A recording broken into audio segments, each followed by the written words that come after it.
ನಮಸ್ಕಾರ ಸ್ನೇಹಿತರೆ. ಇಲ್ಲಿ ವೈಷ್ಣು ಮತ್ತು ಲಕ್ಷ್ಮಿ ಹೊರಗಡೆ ಹೋಗ್ತಿದ್ರೆ ಕೀರ್ತಿ ತನ್ನ ಅಮ್ಮನ ಜೊತೆ ಹೊರಗಡೆ ಹೋಗ್ತಿದ್ದಾಳೆ. ಹಾಗಿದ್ರೆ ಏನಪ್ಪ ಆಗ್ತದೆ ತಿಳ್ಕೊಬೇಕು ಅಂದರೆ ಈಗಲೇ ನಮ್ಮ ಈ ಚಾನಲ್ನ ಸಬ್ಸ್ಕ್ರೈಬ್ ಮಾಡಿ, ಹಾಗೆ ಒಂದು ವಿಡಿಯೋವನ್ನು ಪೂರ್ತಿಯಾಗಿ ನೋಡಿ. ಇಲ್ಲಿ ಕೀರ್ತಿ ತನ್ನ ಮನೆಗೆ ಬರಬೇಡ ಅಂತ ಹೇಳಿದ್ದು ಮುಖಕ್ಕೆ ಬಾಗ್ಲು ಹಾಕಿದ್ದು ಕಾವೇರಿಯವರ ತಲೆ ಕೆಡಿಸಿದೆ. ಏನಪ್ಪ ಮಾಡೋದು, ಈ ಹುಡುಗಿ ಯಾಕೆ ಹೀಗೆ ಮಾಡಿಬಿಟ್ಲು ಅಂಥದ್ದು ಏನಿರ್ಬೋದು, ಇವಳೇ ನನಗೆ ದಾಳ, ಇವಳೇ ಅಸ್ತ್ರ, ಇವಳೇ ರೀತಿ ಮಾಡಿಬಿಟ್ಟು ನಂಗೆ ಕೈ ತಪ್ಪೋಗ್ಬಿಟ್ರೆ ಲಕ್ಷ್ಮಿ ಮತ್ತು ವೈಷ್ಣವನ ಹೇಗೆ ದೂರ ಮಾಡಲಿ ಅಂಥದ್ದು ಏನಾಗಿದೆ ತಿಳ್ಕೊಳ್ಳೇಬೇಕಲ್ಲ. ಇವಳು ನನ್ನ ಕೈ ತಪ್ಪು ಹೋದರೆ ಖಂಡಿತ ನನ್ನ ಅಸ್ತ್ರ ಕೈ ಬಿಟ್ಟು ಹೋಗುತ್ತೆ. ಆಗ ನಿಜ ನನ್ನ ಲಕ್ಷ್ಮಿ ಮತ್ತು ನನ್ನ ಮಗನ್ನ ದೂರ ಮಾಡೋಕ್ಕಾಗಲ್ಲ. ಆಗ ನನ್ನ ಮಗ ನನ್ನ ಕೈ ತಪ್ಪು ಹೋಗ್ತಾನೆ. ಇಲ್ಲ, ಯಾವುದೇ ಕಾರಣಕ್ಕೂ ನನ್ನ ಮಗ ನನ್ನ ಕೈ ತಪ್ಪು ಹೋಗಬಾರ್ದು ಅಂತ ಡಿಸೈಡ್ ಮಾಡ್ತಾರೆ. ನಂತರ ಈ ಕಡೆ ಕಾವೇರಿಯವರು ಕೀರ್ತಿಗೆ ಕಾಲ್ ಮಾಡ್ತಾರೆ. ಯಾಕಂటే ಡಿಸ್ಟರ್ಬ್ ಮಾಡ್ತಿದ್ರ, ನಾನು ಹೇಳಿದೆ ಅಲ್ವಾ ನಾನು ನಿಮ್ಮ ಜೊತೆ ಮಾತಾಡಲ್ಲ ಅಂತ ಹೇಳಿದಾಗ ಯಾಕೆ ಏನಾಯಿತು ಅಂತಾರೆ. ನನ್ನ ಅಮ್ಮಗೆ ಮೈಲ್ಡ್ ಆಗಿ ಹಾರ್ಟ್ ಅಟ್ಯಾಕ್ ಆಗಿದೆ, ಅದಕ್ಕೋಸ್ಕರ ನಾನು ನನ್ನ ಅಮ್ಮನ ಹೊರಗಡೆ ಕರ್ಕೊಂಡು ಹೋಗ್ತಿದ್ದೀನಿ, ನನಗೆ ಒಂದು ವಾರ ಬ್ರೇಕ್ ಬೇಕು ಅಂದಾಗ ಅಮ್ಮಗಿಂತ ಏನು ಮುಖ್ಯ ಅಂದಾಗ ನಾನು ವೈಷ್ಣವನ ಬಿಡ್ತೀನಿ ಅಂತ ಹೇಳ್ತಿಲ್ಲ. ಅಮ್ಮ ಹುಷಾರಾದ ತಕ್ಷಣ ಕರ್ಕೊಂಡು ಬರ್ತೀನಿ, ನಂತರ ನನ್ನ ವೈಷ್ಣವ ಯಾವುದೇ ಕಾರಣಕ್ಕೂ ನಾನು ಬಿಡೋದಿಲ್ಲ ಅಂತ ಹೇಳ್ತಾರೆ. ಅಷ್ಟರಲ್ಲಿ ವೈಶ್ ಮತ್ತು ಲಕ್ಷ್ಮಿ ಇಬ್ಬರು ಕೂಡ ಅಮ್ಮನ ಹತ್ರ ಬರ್ತಾರೆ. ಏನಮ್ಮ ನೀನು ಬರಲೇ ಇಲ್ವಲ್ಲ ಅಂತ ಕೇಳ್ತಿದ್ದಾರೆ. ಕಾಲಲ್ಲೇ ಇದ್ದಾಳೆ ಕೀರ್ತಿ ಕೂಡ. ಕಾಲಲ್ಲಿದ್ದೆ ಮಗನೇ ಅಂದಾಗ ದೇವ್ರು ಬರಲಿಲ್ಲ, ಅದಕ್ಕೋಸ್ಕರ ದೇವ್ರ ಹತ್ರ ನಾವೇ ಬಂದ್ವಿ ಅಂತ ಆಶೀರ್ವಾದ ತಗೋತಾರೆ. 100 ವರ್ಷ ಸುಖವಾಗಿ ಬಾಳಿ ಅಂತ ಹೇಳ್ತಿದ್ದಾಗೆ ಅವಳು ನನ್ನ ವೈಶ್ ಜೊತೆ 100 ವರ್ಷ ಬದುಕಬೇಕಾಗಿರೋದು ನಾನು. ನನ್ನಮ್ಮ ಆದಷ್ಟು ಬೇಗ ಹುಷಾರಾಗಲಿ, ನಾನು ವೈಶ್ವ ನಾನು ಪಡ್ಕೋತೀನಿ ಅಂತ ಕೀರ್ತಿ ಅನ್ಕೋತಾಳೆ. ಈ ಕಡೆ ಕಾವೇರಿಯವ್ರಿಗೆ ಇಷ್ಟು ದಿನ ಚೆನ್ನಾಗಿದ್ಲು ಕಾರುಣ್ಯ. ಹಾಗಿದ್ರೆ ನಿಜವಾಗ್ಲೂ ಕಾರುಣ್ಯಗೆ ಹುಷಾರಿಲ್ವಾ, ಮೈಲ್ಡಾಗಿ ಹಾರ್ಟ್ ಅಟ್ಯಾಕ್ ಆಗಿದೆಯಾ, ಅಥವಾ ಮಗಳನ್ನ ಅದಕ್ಕೆ ತರೋಕೆ ಏನಾದರೂ ಈ ಥರ ಮಾಡ್ತಿದ್ದಾಳ ಅಂತ ಯೋಚನೆ ಶುರುವಾಗುತ್ತೆ.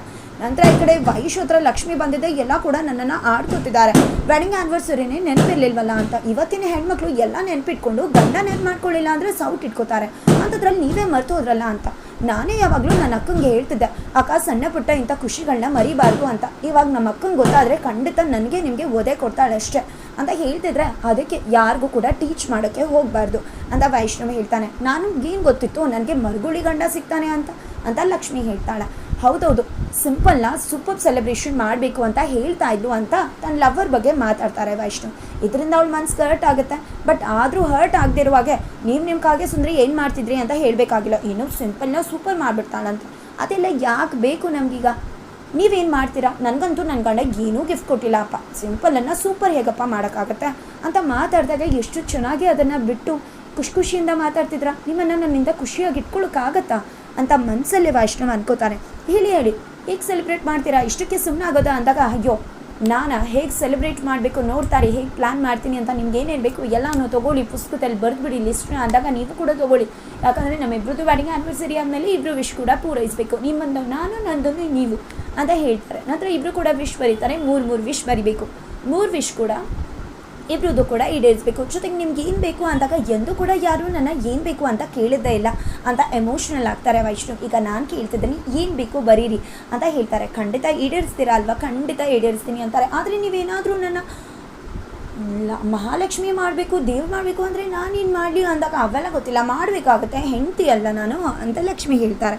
ನಂತರ ಇಬ್ಬರು ಕೂಡ ವಿಶ್ ಬರೀತಾರೆ. ನಂತರ ಫಸ್ಟ್ ವಾಕಿಂಗ್ ವಿಶ್ ಆಗಿರುತ್ತೆ. ಈ ಕಡೆ ಏನು ಆ ಬಟ್ಟೆ ಎಲ್ಲ ಹಾಕೊಂಡು ನಿಮ್ಮ ಜೊತೆ ಬರೋಕ್ಕಾಗಲ್ಲ ಅಪ್ಪ, ಬೇಕಾದ್ರೆ ನಾನು ನಾರ್ಮಲ್ ಸ್ಯಾರಿಗಿರಿ ಹಾಕೊಂಡು ಬರ್ತೀನಿ ಅಂದಾಗ ಏನು ರೀ ಅದನ್ನೆಲ್ಲ ಹಾಕೊಂಡು ಬರ್ತಾರ, ವೈಷ್ಣವ್ ಸಿಂಗರೇ ಹೆಂಡತಿ ಏನಪ್ಪ ಈ ರೀತಿ ರೆಡಿ ಆಗಿದ್ದಾರೆ ಅಂತ ಎಲ್ಲ ಹಾಡ್ಕೋತಾರೆ ಅಂತ ಹೇಳಿದಾಗ ನಿಮಗೂ ಕೂಡ ಅದು ಮ್ಯಾಚರ್ ಆಗುತ್ತೆ ಅಂತಾಗ ತಮಾಷೆಗೆ ಹೇಳಿದೆ. ನನ್ನ ಹೆಂಡತಿ ಕಂಫರ್ಟ್ ಏನಿರುತ್ತೋ, ಯಾರು ಏನೇ ಅಂದ್ಕೊಂಡ್ರು ನನ್ನ ಹೆಂಡತಿ ಕಂಫರ್ಟ್ ಮುಖ್ಯ, ಅವ್ರು ಖುಷಿಯಾಗಿರಬೇಕು ಅಷ್ಟೇ, ನಿಮ್ಗೆ ಏನು ಕಂಫರ್ಟು ಅದನ್ನು ಹಾಕ್ಕೊಳ್ಳಿ ಅಂತ ಹೇಳ್ತಾರೆ.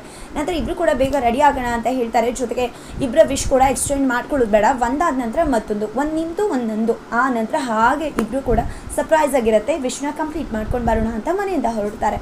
ಈ ಕಡೆ ಕೀರ್ತಿನ ಕಾವೇರಿಯವರು ಭೇಟಿ ಮಾಡೋಕ್ಕೆ ಹೋಗಿದ್ದಾರೆ. ಯಾಕಂటే ಮತ್ತೆ ಭೇಟಿ ಮಾಡ್ತಿದ್ದಾರೆ ಅಂದಾಗ ಕಾರುಣ್ಯಗೀಗ ಆಯಿತು ಅಂತ ಕೇಳಿ ತುಂಬ ಬೇಜಾರಾಯಿತು.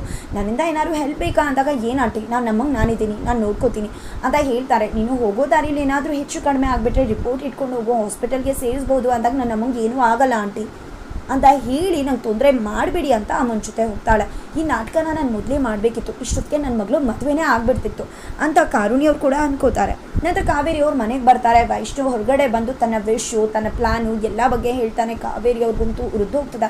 ಲಕ್ಷ್ಮಿ ಅಂತೂ ತುಂಬ ಮುದ್ದಾಗಿ ರೆಡಿಯಾಗಿ ಬಂದಿದ್ದಾಳೆ. ಒಬ್ಬೊಬ್ಬ ಎಷ್ಟು ಮುದ್ದಾಗಿ ಕಾಣಿಸಿದ್ರೆ ಇಬ್ಬರು ಕೂಡ ಜಾಲಿಯಾಗಿ ಹೊರಗಡೆ ಹೋಗಿ ಸುತ್ತಾಡ್ಕೊಂಡು ಬನ್ನಿ, ನಿಮ್ಮ ಟೈಮ್ನ ಸ್ಪೆಂಡ್ ಮಾಡಿಕೊಂಡು ನಾನು ಕೂಡ ನನ್ನ ಮಗ ಸೊಸೆ ಹೀಗೆ ಇರಬೇಕು ಅಂತ ಆಸೆ ಪಡ್ತಿದ್ದೆ ಅಂತ ಕೃಷ್ಣ ಅನ್ಕೋತಾರೆ. ಬಟ್ ಸುಮ್ಮನೆ ಮೇಲ್ ಸ್ಮೈಲ್ ಕೊಡ್ತಿದ್ದಾರೆ ಕಾವೇರಿಯವರು. ಈ ಕಡೆ ಕೀರ್ತಿನ ಹೇಗಾದರೂ ಮಾಡಿ ವಾಪಸ್ ಕರ್ಸ್ಕೋಬೇಕು, ನನಗೆ ಗೊತ್ತಿದೆ ಹೇಗೆ ಕರ್ಸ್ಕೊಳ್ಳೋದು, ನೀನು ಹೇಗೆ ಒಂದು ವಾರ ಅಲ್ಲಿ ಇರ್ತೀಯ ಅಂತ ನಾನು ನೋಡ್ತೀನಿ ಅಂತ ಕಾವೇರಿಯವರು ಮನಸ್ಸಲ್ಲೇ ಅಂದ್ಕೊಂಡಿದ್ರು. ಈ ಕಡೆ ವೈಶ್ ಮತ್ತು ಲಕ್ಷ್ಮಿ ಇಬ್ಬರು ಕೂಡ ಹೊರಗಡೆ ಸೆಲೆಬ್ರೇಟ್ ಮಾಡೋದಕ್ಕೆ ಹೋಗ್ತಿದ್ದಾರೆ. ಈ ಕಡೆ ನನ್ನ ಅಳಿಯಂಗೆ ಈಗಲಾದರೂ ಬುದ್ಧಿ ಬಂತಲ್ಲ ಅಂತ ಸುಪ್ರೀತಾ ಖುಷಿ ಪಡ್ತಿದ್ದಾರೆ. ಹಾಗಿದ್ರೆ ಇಲ್ಲಿ ವೈಷ್ಣು ಮತ್ತು ಲಕ್ಷ್ಮಿ ಹೋಗ್ತಿರೋದಲ್ಲಿಗೆ ಮುಂದೇನಾಗುತ್ತೆ? ಅಲ್ಲಿ ಏನಾದರೂ ಅಡೆತಡೆ ಮಾಡ್ತಾರಾ ಕಾವೇರಿ ಮತ್ತು ಕೀರ್ತಿ ಸೇರಿಕೊಂಡು? ಅಲ್ಲಿ ಯಾವ ಒಂದು ಸರ್ಪ್ರೈಸ್ ಟ್ವಿಸ್ಟ್ ಕಾದಿದೆ ಇದೆಲ್ಲವನ್ನ ಕೂಡ ತಿಳ್ಕೊಬೇಕು ಅಂದರೆ ಮುಂದಿನ ವೀಡಿಯೋಗೋಸ್ಕರ ವೆಯ್ಟ್ ಮಾಡಿ.